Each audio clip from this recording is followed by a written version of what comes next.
का अध्ययन करेंगे। इस टेंस की पहचान है, इस काल के वाक्यों के अंत में चुका था, चुकी थी, चुके थे, दिया था, लिया था आदि शब्द पाए जाते हैं। तो इस काल के वाक्यों के अंत में चुका था, चुकी थी, चुके थे, दिया था, लिया था आदि शब्द पाए जाते हैं। प्रायः इस काल के वाक्यों में दो कार्यों का होना पाया जाता है। एक कार्य पहले समाप्त हो जाता है और दूसरा बाद में। ऐसे वाक्य कॉम्प्लेक्स सेंटेंस कहलाते हैं, कॉम्प्लेक्स सेंटेंस के अंतर्गत आते हैं। जैसे लता गीत गा चुकी थी। इस वाक्य में देखिए आप चुकी थी दिया हुआ है। डॉक्टर के आने से पहले रोगी मर चुका था, तो इस वाक्य में भी चुका था दिया हुआ है। हमने ऐसा मूर्ख लड़का पहले कभी नहीं देखा था, तो यहाँ देखा था दिया हुआ है। क्या सूर्योदय से पूर्व तुम जाग चुके थे, यहाँ चुके थे दिया हुआ है। घंटी बजने से पहले तुम विद्यालय क्यों नहीं जा चुके थे, यहाँ भी चुके थे दिया हुआ है। तो आपने पहचान में देखा किस काल के वाक्यों में चुका था, चुकी थी, चुके थे, दिया था, लिया था, गया था, आया था, देखा था आदि शब्द पाए जाते हैं।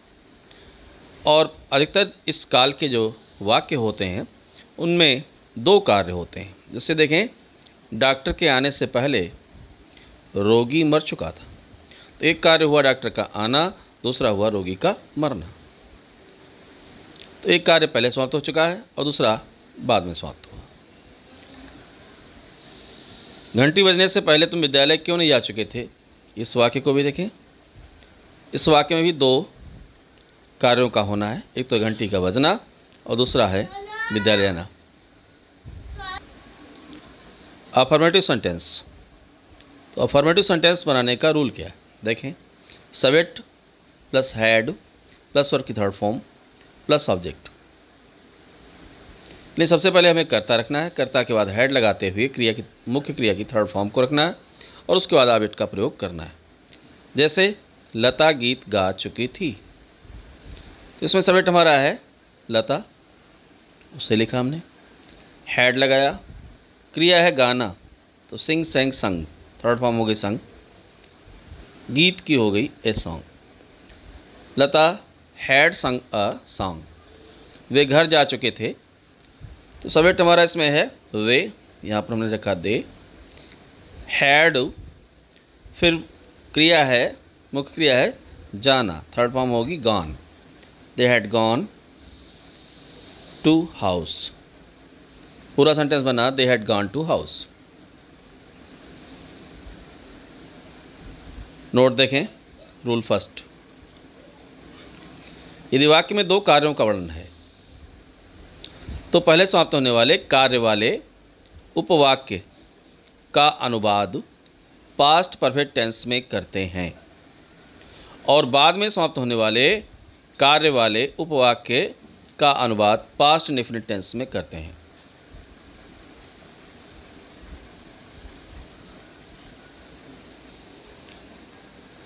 पहले समाप्त होने वाला कार्य, इसका अनुवाद सदैव किया जाएगा पास्ट परफेक्ट टेंस में, चाहे पहले लिखा जाए अथवा बाद में लिखा जाए। इसका रूल क्या होगा, subject plus had plus verb की थर्ड फॉर्म प्लस ऑब्जेक्टिव। अब देखते हैं बाद में कार्य समाप्त होता है उसका अनुवाद कैसे करते हैं। तो बाद में समाप्त होने वाला कार्य, इसको मनाते हैं सदैव किसमें, पास्ट इंडेफिनिट टेंस में। नहीं, सबसे पहले सब्जेक्ट, उसके बाद वर्ब की सेकंड फॉर्म और फिर उसके बाद ऑब्जेक्टिव। रूल्स सेकंड देखें। यदि वाक्य में पहले या पूर्व शब्द आए, यदि वाक्य में पहले या पूर्व शब्द आए तो पहले समाप्त होने वाले कार्य वाले उपवाक्य का अनुवाद पहले करते हैं और बाद में समाप्त होने वाले कार्य वाले उपवाक्य का अनुवाद बाद में किया जाता है। पहले या पूर्व शब्द का अनुवाद हम बिफोर से करते हैं। जैसे डॉक्टर के आने से पहले रोगी मर चुका था, तो डॉक्टर के आने से पहले रोगी मर चुका था। यहाँ एक कार्य है डॉक्टर का आना, दूसरा है रोगी का मरना। तो पहले हुआ रोगी मर चुका था, इसका अनुवाद हमने पहले किया, पहले सब्जेक्ट लगाया, द पेशेंट, फिर हैड लगाया और फिर मुख्य क्रिया की थर्ड फॉर्म डाइड। पहले के लिए बिफोर का प्रयोग किया और फिर दूसरे उपवाक्यकर्ता यानी डॉक्टर को रखा और सेकंड फॉर्म लगा दी क्रिया की केम। पूरा वाक्य बना the patient had died before doctor केम। मेरे स्टेशन पहुंचने से पहले गाड़ी जा चुकी थी। तो इस वाक्य में देखें, गाड़ी जा चुकी थी, ये कार्य पहले समाप्त हुआ है। हमने लगाया द ट्रेन हैड गॉन। फिर पहले अपूर्व के लिए हमने बिफोर का प्रयोग किया। फिर दूसरे वाक्य का जो करता है मेरे अर्थात मैं की हो गई आई। क्रिया है पहुंचना तो हो गया रीच्ड, सेकंड फॉर्म होगी स्टेशन। पूरा सेंटेंस बना the train had gone before I reached station. आप इसको इस तरह गॉन की जगह पर स्टार्टेड भी कर सकते थे, the train had started before I reached station. अगला रूल देखें, यदि वाक्य में बाद, पश्चात, उपरांत या की शब्द आए तो बाद में समाप्त होने वाले कार्य वाले उपवाक्य का अनुवाद पहले किया जाता है। यदि वाक्य में बाद, पश्चात, उपरांत या की शब्द आए तो बाद में समाप्त होने वाले कार्य वाले उपवाक्य का अनुवाद पहले किया जाता है, लेकिन बनेगा पास्ट इंडेफिनिट में ही। और जो पहले कार्य समाप्त हुआ है उसका अनुवाद हम बाद में करते हैं, यानी पास्ट परफेक्ट टेंस में जो बदलना है वो हम बाद में करते हैं। अब बाद, पश्चात और उपरांत की अंग्रेजी क्या होती है? आफ्टर होती है। इसका अनुवाद हम आफ्टर से करते हैं और की का अनुवाद दैट से करते हैं। यदि वाक्य में, फिर से सुन लें, यदि वाक्य में बाद, पश्चात, उपरांत या की शब्द आए तो बाद में समाप्त होने वाले कार्य वाले उपवाक्य का अनुवाद हम पहले करते हैं और पहले समाप्त होने वाले कार्य वाले उपवाक्य का अनुवाद बाद में करते हैं। बाद, पश्चात, उपरांत के लिए हम आफ्टर का प्रयोग करते हैं और की के लिए दैट का प्रयोग करते हैं। जैसे राम के घर आने के बाद मोहन सो गया था। तो याद रखिए मोहन सो गया था, ये बाद में कार्य हुआ, इसका अनुवाद हम पहले करेंगे। क्यों? क्योंकि इसमें बाद शब्द दिया हुआ है। तो पहले हमने सब्जेक्ट लिखा मोहन, फिर वर्ब की सेकेंड फॉर्म स्लेप्ट। बाद के लिए हम क्या लगाए? आफ्टर। बाद के लिए हमने लगाया आफ्टर। उसके बाद पहले जो कार्य समाप्त हुआ उसके सब्जेक्ट को रखेंगे। सब्जेक्ट है राम, तो यहाँ पर हो गया राम हैड। फिर क्रिया की third form come came come to house. पूरा सेंटेंस बना Mohan slept after Ram had come to house. ऊधम मचाने के उपरांत मोहन बाहर चला गया। ऊधम मचाने के उपरांत मोहन बाहर चला गया, तो इसमें उपरांत शब्द आया हुआ है, यानी जो कार्य बाद में हुआ उसको हम पहले बनाएंगे। तो बाद में कौन सा कार्य हुआ? मोहन बाहर चला गया था, तो यहाँ करता है हमारा मोहन, पहले लिखा हमने मोहन। फिर चला गया था वेंट आउट, बाहर चला गया था वेंट आउट। फिर उपरांत के लिए हमने आफ्टर का यूज़ किया। फिर पहले जो समाप्त हुआ है कार्य उसमें करता मोहन ही है, तो हमने ही लगा दिया उसके लिए।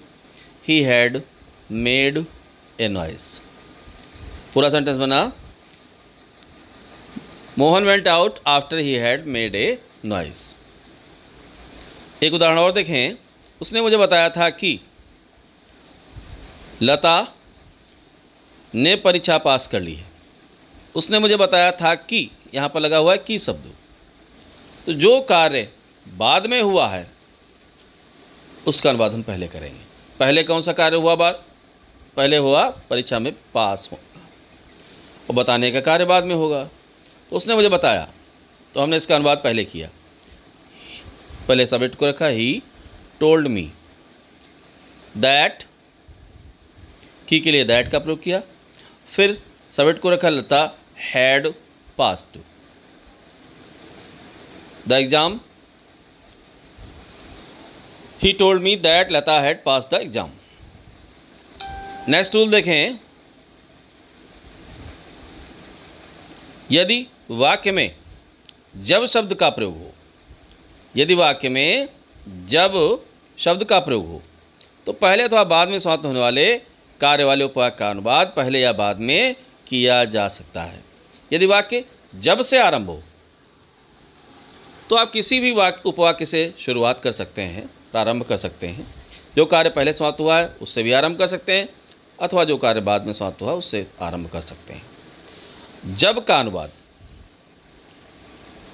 वैन से करते हैं तो या तब का अनुवाद नहीं किया जाता है, बल्कि उसके स्थान पर कॉमा लगा देते हैं, कॉमा का प्रयोग करते हैं।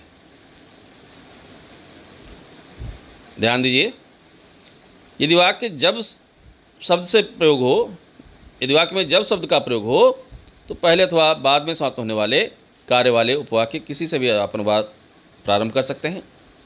जब का अनुवाद वैन से करेंगे और तो या तब के लिए कॉमा लगाते हैं। जैसे जब हम विद्यालय पहुँचे तो घंटी बज चुकी थी। अब यहाँ दो कार्य हुए हैं। जब हम विद्यालय पहुँचे तो यहाँ घंटी बज चुकी थी, घंटी बजने का कार्य पहले हुआ था और विद्यालय पहुँचने का कार्य बाद में हुआ। तो बाद वाले उपवाक्य से हमने शुरू किया व्हेन, जबकि लिखी व्हेन। वी रीच्ड स्कूल, जब विद्यालय पहुँचे, कॉमा लगा दिया। और फिर दूसरे वाक्य का कर्ता लिया हमने घंटी, द बेल हैड रंग, घंटी बज चुकी थी। पूरा सेंटेंस बना when we reached school the bell had rung. हम चाहें तो बाद में जो हमने लिखा है इसको, यानी जो कार्य पहले समाप्त हुआ था उसको हम पहले भी लिखा सकते हैं। जैसे देखिए अथवा करके बनाया गया, द बेल हैड रंग। फिर जो कार्य बाद समाप्त हुआ उसको लिख लिया when we reached school, when we reached school, the bell had rung when we reached school. तो आप इस तरह से बना सकते हैं। जो नीचे वाला आपका दिया हुआ है अथवा करके जो दिया हुआ है, यानी जब शब्द वाले उपवाक्य का अनुवाद अगर बाद में होता है तो या तब के लिए कॉमा का प्रयोग नहीं किया जाता है। नेक्स्ट रूल देखें, पहले ही का अनुवाद ऑलरेडी या बिफोर से करते हैं। ऑलरेडी का प्रयोग मुख्य क्रिया की थर्ड फॉर्म से पहले करते हैं। यदि वाक्य में पहले ही शब्द आया हुआ है तो उसके लिए आप ऑलरेडी का यूज़ कर सकते हैं, बिफोर का भी यूज़ कर सकते हैं। तो ऑलरेडी का अगर आपको यूज़ करना है तो उसे मुख्य क्रिया की थर्ड फॉर्म से पहले करेंगे, और यदि बिफोर का आप प्रयोग करते हैं तो वाक्य के अंत में करेंगे। दोनों में से किसी एक का ही प्रयोग करेंगे। ऐसा नहीं कि एक वाक्य में दोनों का उपयोग कर दें तो गलत हो जाएगा सेंटेंस। जैसे देखिए उदाहरण दिया हुआ है, जब हम ये समाचार पहले ही सुन चुके थे। हम ये समाचार पहले ही सुन चुके थे। अब यहाँ दिया हुआ है शब्द पहले ही, तो पहले ही के लिए हमने देखिए बनाया सेंटेंस से पहले हमने सब्जेक्ट को रखा वी हैड ऑलरेडी लगा दिया। फिर मुख्य क्रिया की third form heard, the news या दिस न्यूज़, दोनों में से कोई एक लगा सकते हैं। तो पूरा सेंटेंस बना we had already heard the news. अगर हम ऑलरेडी का प्रयोग नहीं करना चाहते, बिफोर का प्रयोग करना चाहते हैं, देखें नीचे सेंटेंस बना हुआ है। हमने पूरा सेंटेंस बना लिया, उसके बाद में लास्ट में बिफोर लगा दिया। सबसे पहले सब्जेक्ट को रखा we had heard this news, और लास्ट में लगा दिया before. We had already heard the news before भी कर सकते हैं इसको। तो दोनों तरीके सही हैं, जिससे आपको सरल लगे आप उस तरह से बना सकते हैं, ट्रांसलेट कर सकते हैं।